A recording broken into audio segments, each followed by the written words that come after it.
School জীবন শেষ করেছি 2022 সালে, কিন্তু তারপরেও সেই পুরনো স্কুলটাকে দেখলে আবারও সেই আগেকার মতনই এনার্জি চলে আসে। তো আজকে এসেছিলাম ধুবলা শ্যামপ্রসাদ স্কুলের কাছে, আর সেখানে এসে বন্ধুরা এখন আমি আছি ধুবলা শ্যামপ্রসাদ স্কুলের একদম সামনে।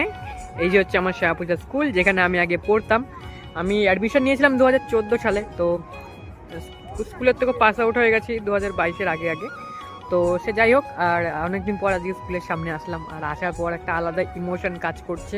তার কারণ এতদিন পর স্কুলের সামনে আসলাম, আর স্কুলের সামনে এসে এই কাকুর কাছ থেকে কিছু খাবার দাবারও খেলাম। এই কাকু আমাদের ওই গেটটায় দাঁড়াতো আগে, ওই গেটটায় আমরা ওই গেট থেকে খেতাম। হয়তো এখন ওই গেটটা ইউজ হয় না মনে হয়। তো এটা হচ্ছে আমাদের স্কুল, আর হচ্ছে মেন গেট। এখন সবাই এখানে রেজাল্ট আনার জন্য দাঁড়িয়ে রয়েছে। আর এই যে রোলারের একটা চাকার দেখতে পাচ্ছ, তো এই জায়গাটায় এটা নিয়ে একটা আলাদাই একটা স্মৃতি রয়েছে আমাদের মধ্যে। যে আমাদের যত বন্ধুরা ছিল আমরা সবাই এটার উপরে যেমন বসে আছে ওরকম আমরা বসতাম, এটার ভেতরেও ঢুকে যেতাম, ভেতরে ঢুকে এটাকে আর কি খেলা হতো। এটা একটা আলাদাই মজা ছিল এই জিনিসটা নিয়ে। তো আমি জানি না এখনকার স্টুডেন্টরা এটা ইউজ করে কি করে না। আর আর এটা হচ্ছে সেই মাঠ, এই মাঠে আমরা ক্রিকেট খেলতাম, ফুটবল খেলা হতো আমাদের স্কুলের। এখানে গোলকিপার রয়েছে, আর সামনেই পিচ রয়েছে। আর তার মধ্যে একজনকে দেখে ফেললাম, এরও হয়তো বয়স খুব বেশি না। তো এখন ঘুরে ঘুরে বেড়াচ্ছে। তখন স্কুলের পাশে এরকম কুকুর খুব কম দেখা যেত, আগে তো দেখাই যেত না, তাও এখন তো কুকুর দেখতে পাচ্ছি আমরা। আর আমাদের ওই সামনে দেখতে পাচ্ছি একটা স্কুল রয়েছে, ওই স্কুলটা হচ্ছে ধুবুলিয়ার নিউ বিদ্যাতে স্কুল। ওই স্কুলের ওখানেও স্টুডেন্টরা পড়তো, ওটা গার্লস স্কুল। আর এটা হচ্ছে বয়েজ স্কুল। ভাই তুমি কোন ক্লাসে পড়ো? 7-এ। আজকে কি আছে? তুমি কত সালে ভর্তি হয়েছো? তোমার নাম কি? বাড়ি কোথায়? তাতলা 2 নম্বর।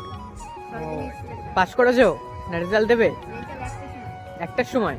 কি মনে হচ্ছে তুমি পাস করবা? তো বন্ধুরা এখন আমি আছি আমাদের স্কুলের সেই দোকানে, যেই দোকানে আমি আগে ছোটবেলায় খেতাম। যে আগে হচ্ছে আমরা যখন স্কুলে আসতাম 5 থেকে 12 অব্দি, এই কাকুর দোকানে খেয়ে গেছি সবসময়। আর এই হচ্ছে এই মুড়ি মাখা। এই মুড়ি মাখা আমরা আগে কত খেয়েছি তার নেই ঠিক। এখন অনেক টাকা থাকলেও এই মুড়ি মাখা প্রত্যেকদিন খাওয়ার সুযোগ হয় না। আগে 2 টাকা 5 টাকা দিয়ে এই মুড়ি মাখা খেতাম, ভালোই লাগে। আমরা যখনই আসি আর কি স্কুলের এদিকে যদি কাকু বসে, তাহলে এই কাকুর কাছ থেকে খেয়ে যাই, সবসময় ভালো লাগে। এই হচ্ছে সেই কাকুর দোকান, ধুবুলিয়া শ্যামপ্রসাদ স্কুলের সামনে কাকু বসে, আর ওদিকে নিউ বিদ্যালয় স্কুল ওখানেও কাকু বসে। তো যদি তোমরা কোনোদিন খাও তো এই কাকুর কাছে অবশ্যই ট্রাই করো, মুড়ি মাখা খুব ভালো লাগে। স্কুলে যখন পড়তাম তখন মনে হতো কি এটা আমাদের জন্য একটা জেলখানা, কিন্তু এখন বুঝতে পারি সেই জেলখানাতে আমরা অনেক ভালো ছিলাম। এখনকার সময় থেকে তখনকার সময়গুলো একটু বেশিই ভালো ছিল। তো এটাই ছিল আজকের মিনি ব্লগ। তো আশা করছি তোমাদের ব্লগটা ভালো লেগেছে। যদি ভালো লেগে থাকে তাহলে অবশ্যই একটা লাইক করে দিও, আর চ্যানেলে ফার্স্ট টাইম আসলে সাবস্ক্রাইব